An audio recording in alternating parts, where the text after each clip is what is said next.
Salut les youtubeurs. Quand on débute sur YouTube, on fait des erreurs. C'est normal, c'est même plutôt bien parce que ça permet d'apprendre de ses erreurs, ça permet de progresser plus vite. Donc c'est pas une mauvaise chose en soi. Mais il y a une erreur dont il est très difficile de se défaire ensuite, et celle-là j'aimerais bien que vous évitiez de la faire, parce que pour le coup c'est vraiment difficile de s'en sortir, et donc c'est de ça que je voudrais parler dans cette vidéo. Et une fois que je vous aurai bien expliqué ce qu'est cette erreur, je vous donnerai la solution. Ce que vous pouvez faire soit pour l'éviter, soit pour la corriger. Je suis Sylvain Lepoutre et vous êtes bien arrivé sur le coin des youtubeurs. Vous verrez, on est vraiment bien ici. Sur cette chaîne, je vous aide à développer votre audience et vos revenus sur YouTube pour que vous puissiez continuer à partager ce qui vous passionne, tout simplement. Alors c'est quoi cette erreur? Bon, on va pas tourner autour du pot pendant 107 ans, votre temps est précieux, le mien aussi. Donc cette erreur, c'est de créer une chaîne YouTube qui est dépendante des sujets de vos vidéos. Alors qu'est-ce que ça veut dire? Ça veut dire tout simplement que la valeur qui réside dans les vidéos de votre chaîne YouTube ne dépend pas de vous, ne dépend pas de votre concept, ne dépend pas du format de vos vidéos, de vos émissions, etc., mais dépend uniquement du sujet de chacune des vidéos individuelles. Alors je vous donne quelques petits exemples issus du monde réel, c'est des chaînes que j'ai coachées, qui vont vous permettre de mieux comprendre de quoi je parle exactement ici. Donc par exemple une chaîne de van life, qui n'est pas celle dont je vous parlerai à la fin de la vidéo, pour laquelle chacune des vidéos mettait en avant la région qu'ils allaient visiter, les endroits qu'ils allaient visiter. Et c'était le but de chaque vidéo, venez découvrir tel lac, venez découvrir telle région d'Italie, etc., etc. Et donc ça a amené un petit peu de personnes sur leur chaîne, mais ça a amené quoi comme type de personnes? Des personnes qui étaient intéressées par ce lac, qui étaient intéressées par cette région d'Italie, qui étaient intéressées par cette région d'Espagne ou je ne sais quoi, mais qui n'étaient pas intéressées pour suivre une chaîne de van life ou pour découvrir une nouvelle chaîne YouTube à suivre. Ils étaient vraiment intéressés uniquement par le sujet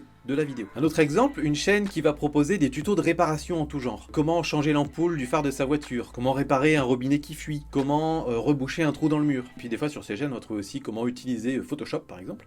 Quand c'est des tutos extrêmement variés comme ça, de la même manière, les personnes vont venir uniquement pour la valeur de cette vidéo, et le reste des vidéos ne va pas du tout les intéresser. Ces personnes n'ont aucune raison de s'abonner ou de rester sur cette chaîne ensuite. Troisième exemple, c'était une chaîne qui découvrait plein de beaux villages en France, et notamment les plus beaux villages de France. Et bien c'était pareil, le sujet de chacune des vidéos était ce village, puis ce village, puis ce village. Donc à moins d'avoir quelqu'un qui soit passionné de tous les plus beaux villages de France, dans ce cas-là, cette personne pouvait rentrer dans la communauté. Mais en dehors de ça, les personnes arrivaient parce qu'ils recherchaient les infos sur tel village, et elles repartaient aussi vite qu'elles étaient venues. Et un dernier exemple aussi, qui va être par exemple une chaîne d'interview, où là, le sujet de chacune des vidéos va être la personne qui est interviewée, et non pas la personne qui donne les interviews. Et donc du coup, on va venir parce que telle personne est interviewée, ou telle autre, et on va repartir aussi vite qu'on est venu aussi. Donc je pense que vous comprenez ce que je veux dire quand je parle d'une chaîne dont le succès dépend des sujets de chacune des vidéos. Donc c'est tout simplement que si vous effacez face à la thématique de la vidéo, si vous ne mettez pas en avant votre personnalité, votre expertise, votre analyse, votre angle de lecture des choses, on n'a vraiment aucune raison de rester, je vous l'ai déjà dit 2 fois. Ceci dit, je comprends que ça peut être tentant au démarrage d'une chaîne YouTube de partir sur ce type de format-là, ce type de format de chaîne YouTube, tout simplement parce qu'on cherche justement un peu un vecteur pour faire venir des gens sur notre chaîne. Donc on va se dire, si je fais des vidéos sur un sujet qui est populaire ou sur un sujet que les gens recherchent beaucoup, il y a de bonnes chances qu'ils tombent sur ma chaîne grâce à ça. Mais attention, parce que le biais, c'est du coup de ne se focaliser que sur ce que les gens recherchent, et non pas sur ce que vous aimeriez proposer aux gens. Et vous effacez totalement derrière la thématique. Et le problème, c'est qu'on va se retrouver avec une chaîne qui, du coup, est fortement dépendante du moteur de recherche de YouTube. Et on sait tous déjà que c'est pas le meilleur moyen de faire exploser une chaîne YouTube aujourd'hui. C'est aussi bien évidemment très difficile de développer une communauté, parce qu'une communauté va se créer autour de valeurs communes, autour de justement du créateur de contenu derrière lequel on va se retrouver. Là, ce sera pas le cas. Et donc, pour résumer, sur ce type de chaîne, c'est très difficile de développer une audience, et on va généralement avoir une très forte dépendance à une poignée de vidéos qui marchent bien parce qu'elles apparaissent en premier dans les résultats de recherche, et une majorité de vidéos qui malheureusement n'arrivent pas à trouver leur audience. Alors c'est quoi la solution à tout ça? Et bien la solution, c'est de créer ce que j'appelle un prisme de lecture. Donc qu'est-ce à cause que c'est ce truc-là? Et bien c'est tout simplement une façon récurrente et prévisible d'analyser des sujets d'actualité, des sujets de société ou des sujets divers et variés. Du coup, on viendra plus pour le format, pour la personne qui est derrière le format, que pour le sujet en lui-même. Quelques exemples de chaînes YouTube qui font ça très bien. Vous avez par exemple Un Créatif, qui est très connu là-dessus. Vous avez Victor Ferry. Vous avez aussi Yann Leonardi. Et encore, ça sont des exemples évidents, où en fait le prisme, il est assumé, il est dit directement dans la vidéo, etc. Et vous allez voir dans l'exemple que je vous donne juste après sur une chaîne de van life, que ce prisme, souvent, il est un petit peu plus sous-entendu. Parce que voilà, la limite, elle est assez fine en fait. Si on prend la chaîne Un Créatif, si vous la connaissez pas, allez voir parce que c'est plutôt cool. On pourrait se dire qu'en fait chacune des vidéos est sur un sujet différent. Il y a une vidéo sur Yahoo, une vidéo sur Coca-Cola, une vidéo sur Starbucks.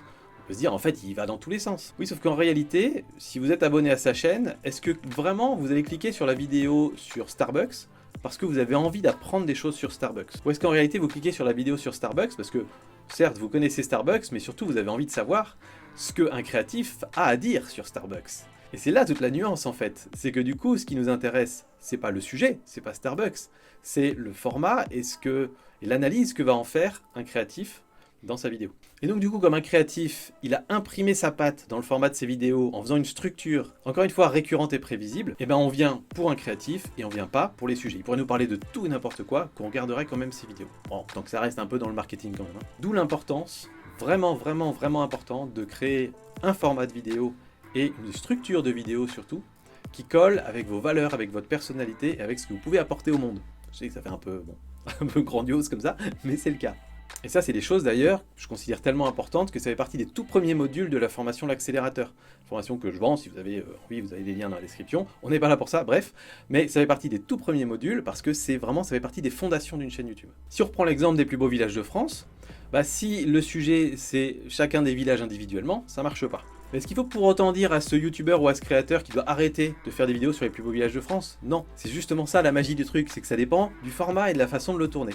Donc par exemple, s'il se met à aller dans tous les plus beaux villages de France et qu'il analyse ces villages par le spectre ou par le prisme de comment on peut retaper des maisons anciennes tout en gardant du charme, ou comment on peut dynamiser des villages anciens, donc en ayant à la fois du tourisme mais en même temps en gardant l'authenticité du village, et ben on va retrouver cette valeur-là, et peu importe le village dans lequel cette personne va aller, on va retrouver systématiquement la même valeur, la même analyse, avec des sujets, une infinité de sujets possibles. Donc voilà, vulgairement, pour vous, pour n'importe quelle chaîne YouTube, on pourrait résumer ça en c'est quoi ton truc? C'est quoi ton truc à toi? Qui fait qu'on va venir voir tes vidéos et pas les vidéos de n'importe qui. Donc, je voudrais vous donner un petit cas pratique pour que vous puissiez comprendre si vous êtes un petit peu dans ce cas-là ou pas. Donc, je vais vous parler d'une autre chaîne de van life sur laquelle j'ai commencé à travailler déjà il y a une paire de mois. Et donc dès le moment où je suis arrivé sur leur chaîne, j'ai vu que leurs vidéos étaient vraiment magnifiques, hyper bien travaillées, avec des commentaires super flatteurs. Donc vraiment une chaîne qui en apparence a l'air vraiment excellente quoi. Mais malgré ça, en regardant les statistiques, on se rendait compte que la chaîne était au point mort ou presque, à tel point que les youtubeurs se disaient il y a une incompréhension quoi, je comprends pas. Tout le monde adore la chaîne, les stats de visionnage ont l'air bonnes, que le problème c'est que YouTube recommande pas nos vidéos, qu'est-ce qui va pas quoi. Donc on a identifié assez rapidement que un des soucis c'était que effectivement beaucoup de personnes venaient pour le sujet de la vidéo et trouvaient la vidéo géniale. Effectivement, ils mettaient un like, un commentaire, super, c'est génial, et ils repartaient.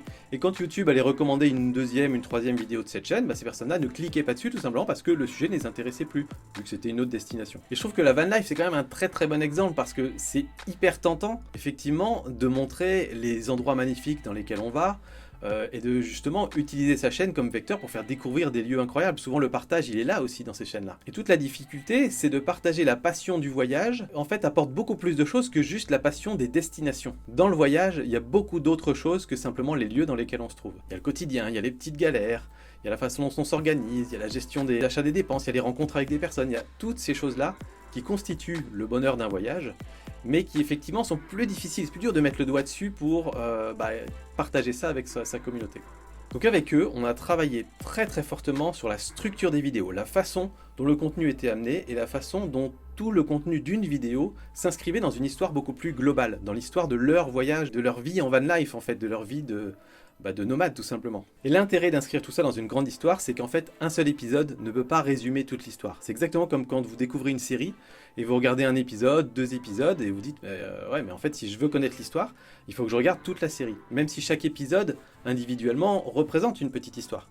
Et tant qu'on l'intègre dans une grande histoire beaucoup plus large, et cette grande histoire c'est un peu votre prisme, c'est un peu ce que vous promettez aux gens d'obtenir s'ils vous suivent sur la durée, et c'est ça qui va permettre aux gens de se projeter et de se dire waouh, j'ai envie de voir la vidéo suivante. J'ai envie de m'abonner pour que YouTube m'envoie des notifications pour les prochaines vidéos, parce que j'ai envie de savoir la suite de l'histoire, ou j'ai envie de savoir comment ça se finit. Donc ça nous a pris quelques mois pour tomber vraiment sur une structure qui marchait très très bien, et ça on l'a vu tout de suite, notamment sur les rétentions d'audience des vidéos. On a vu que les courbes étaient devenues vraiment bien meilleures, et les taux d'abonnement des nouvelles personnes qui découvraient ces vidéos commençaient aussi à devenir un peu meilleurs. Donc il reste évidemment toujours des choses à perfectionner, c'est jamais parfait, mais là on a fait quand même un très grand pas vers le développement de cette chaîne, et pour cause, au mois de janvier, rien que là au mois de janvier, cette chaîne a gagné près de 3400 abonnés, alors qu'habituellement on était plutôt entre 250 et 300 par mois. Et c'est parce qu'on a travaillé toutes ces structures de vidéos pour rendre justement toutes ces vidéos quasiment irrésistibles on va dire, et ensuite on a balancé 2-3 vidéos hyper populaires qui du coup ont bien marché et ont amené du monde sur la chaîne et qui ont fait que ces personnes-là ensuite ont été voir les dernières vidéos qui ont été publiées et se sont dit « Waouh, mais elle est incroyable cette chaîne, comment ça se fait que YouTube me l'a jamais recommandée? Elle était où cette chaîne pendant toutes ces années ?» Et c'est exactement ce genre d'émotion qu'on veut provoquer chez son audience pour qu'ils aient envie de suivre vos aventures. Et pour moi, là où c'est une vraie victoire, c'est qu'après ces quelques vidéos découvertes, il y a eu de nouveau des vidéos plus communautaires où la communauté a suivi. En fait, tous les nouveaux abonnés ont continué à suivre aussi ces nouvelles vidéos qui sont un petit peu moins tape à l'œil, on va dire, et donc sont vraiment rentrés dans l'histoire, ont vraiment envie de suivre leurs aventures, et ça pour moi c'était la vraie victoire. Et là c'est pareil, on doit être à x6 ou x7 en termes de nombre de vues par rapport à ce qu'ils faisaient avant sur ce type de format. Cette chaîne s'appelle Philosophie Nomade, je vous la mets en lien en description et juste ici. Moi je vous recommande très chaudement d'aller la voir, je pense que vous allez adorer. Il y a une autre erreur importante mais difficile à identifier que j'ai faite moi-même sur cette chaîne YouTube, qui est une erreur qui vous empêche généralement d'avoir beaucoup de vues sur vos vidéos YouTube. Et donc j'ai fait un retour sur cette erreur là pour vous empêcher de la faire. La vidéo est juste là, cliquez dessus et on se retrouve là-bas.